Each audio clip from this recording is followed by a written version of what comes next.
16 ရက်10လ2025တရက်တာနဲ့ပတ်သက်တဲ့တနေ့တာကဏ္ဍမလေးကိုဟောပေးသွားမှာဖြစ်ပါတယ်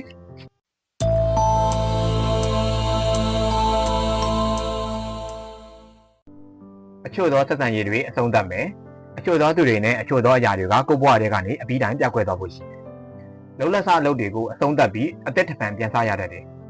အောင်မြင်မှုမှာရင်မှုနေရတတ်တယ်ညှော်လင့်ချက်တွေအပေးခံရတတ်တယ်ဖြစ်လာတော့မလားဆိုပြီးညှော်လင့်နေပြီးတော့မှပြိုလဲသွားရတာမျိုးဖြစ်တတ်တယ်မထင်မှတ်ပါပဲဆုံးရှုံးလိုက်ရတာမျိုးကြုံနိုင်တယ်ကျန်းမာရေးသတိထားဖို့လိုတယ်စိတ်ဖြည်စည်းမှုများနေတတ်တယ်မတော်တဆထိခိုက်မှုတွေဖြစ်ပွားတတ်တယ်လူယုံတစ္ဆာဖောက်ခံရတတ်တယ်သတိထားဖို့လိုအပ်ပါတယ်ရှောင်းမဲ့ຢာကတော့ဘာပဲလုပ်လို့ဘာပဲတွေ့အခြားသူရဲ့အကြံဉာဏ်နဲ့အပြောပေါ်မှာတရားရာခိုင်နှုန်းပုံအပ်ပြီးမယုံလိုက်ပါနဲ့လိုက်မလုပ်ပါနဲ့